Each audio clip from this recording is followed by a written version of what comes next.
afternoon. TECHx Media is always doing this coverage from TECHx 2020 Dubai. We always have special guests, and now I have another special guest with me, Mr. Hyder, Group CEO for Focus Softnet. Good afternoon to you and welcome to our media deck. Good afternoon. Good afternoon. It was a pleasure and thanks for inviting me here. It's our pleasure as well. We have a lot of important topics to discuss with you today from TECHx Media. Mr. Ali, tell us more about your participation in TECHx 2020. After a long time, we have the first exhibition live from Dubai, physically happening after this pandemic. Yes. We go a long way actually in participation in TECHx. This, in fact, is the 25th year of our participation in TECHx. I remember the very first TECHx in 1996 that I participated personally. We were just a startup company at the time in UAE, and we had a small booth. And since then, we've been continuously participating, and TECHx has been one of the major events in this region for us, where we always would have all the board members coming in here. It coincides with a lot of product launches, and it has a lot of good memories all along. And this year as well is no different. It's just that we see a little different TECHx this year because of the pandemic situation and all. But for us, nothing has really changed. Well, to be honest, this year it is really an exceptional year, no doubt. But if we look at things are very good, over expected. Of course. The engagement, the participation, the traffic flow is great. Yes. Comparatively. Yes, of course. Tell us more about your contribution to SMEs and SMEs in your company. Especially you are in ERPs. We are ranked among one of the top ERP vendors for SMEs. We fit in the mid-range SME market, okay. And we provide almost everything that enterprise ERP would. And now we have added on artificial intelligence as part of our offering, which is built into the application. So we have been like from our first version to the 9th version that we are in, we've been innovating and ensuring that our customers and users are always using the best and the most latest in the technology. Great. So, be it the... What are these ERPs and HR, accounting? Everything. We have a comprehensive ERP module which covers almost every module of an ERP that you normally associate with. So, and also we also have some vertical specific applications which cater to specific verticals like retail, like CAFM, computer facilities management, like real estate, automobile, school and educational institutions. So these are some verticals that we cater to end to end, like start from start to end, everything is covered in these vertical applications. Excellent. Who are your target market basically? Are you targeting corporate, SMEs, B2B, B2C? Tell us more about this.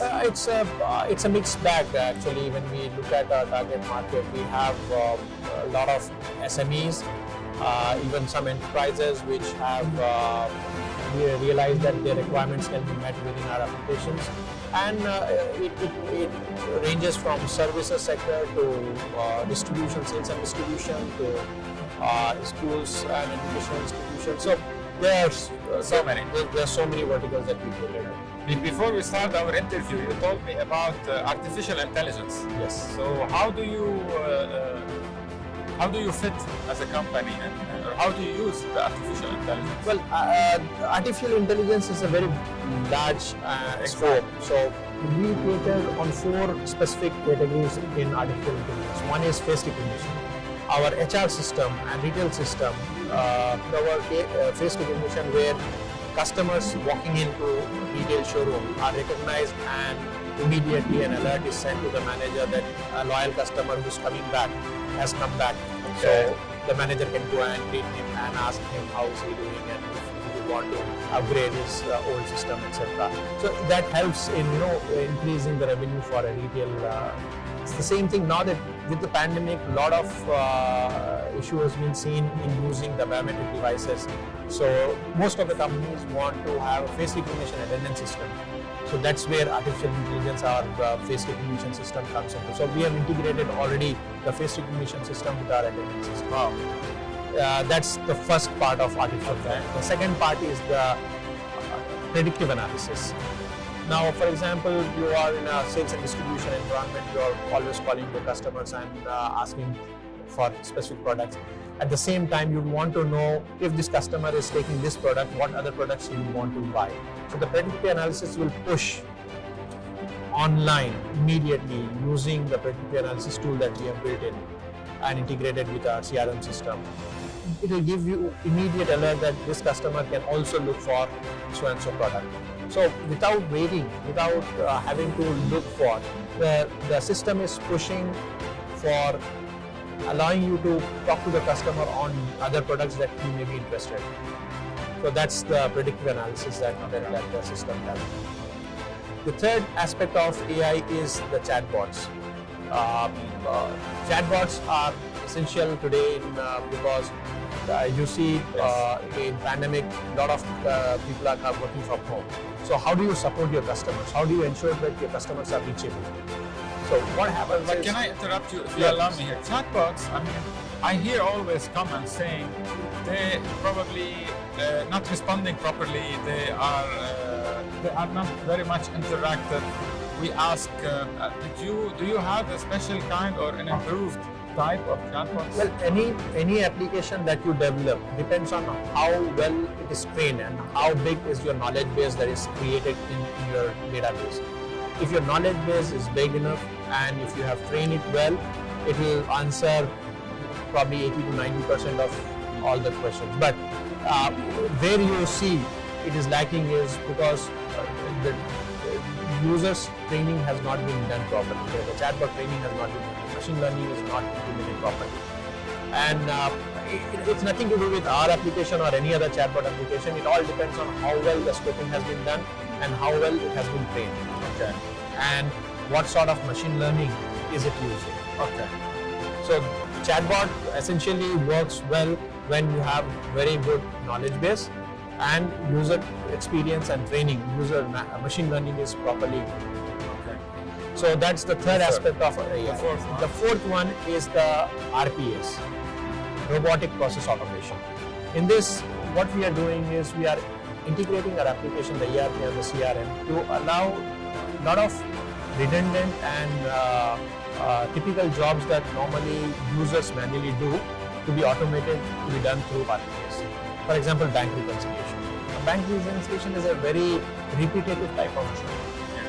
Every time people sit and it takes 2-3 days or sometimes even 10 days for accountants to sit and go through the long bank statements and reconcile it with the system. And this can be easily automated using the RPS. That's what we do. Is it able to detect all the details and to... It again depends on how well you are capturing the information. If check numbers and other things are properly given, it's everything is a learning experience. Yes, you will learn in first 2 to 3 months of implementation. You will learn what mistakes you are doing and you will correct them, and then it will be. So basically, what happens is with RPS, you are actually reducing the load and dependency on human manual work. Okay. And your systems are able to work 24/7 for you. All right. Mr. Ali, tell us more about your road ahead for 2021 strategy, especially that 2021 will be a promising year. Of course, we do see a lot of promise for 2021 now that companies have understood that they need to gear up and implement the latest technologies, the cloud applications, the SaaS applications, so that they are not dependent on their premise in office solutions. So we've seen a lot of interest levels generated on our cloud application, and we see a big jump in customers taking cloud based applications over in-premise application. Already we see in the last 6 months our revenues have doubled on SaaS licensing from what we used to sell. So we have taken a conscious decision about 2 years back to move all our in-premise licenses to on SaaS. Now we see that customers are eagerly coming forward and asking for SaaS-based application. So that's what we are actually looking forward to. We are looking forward to our total SaaS product and total SaaS model sell in 2021. Excellent. Mr. Ali, I want to thank you for being present with us. Mr. Ali Hyder, Group CEO of Focus Softnet. A great interview, a lot of good input. Thank you so much. Gave us.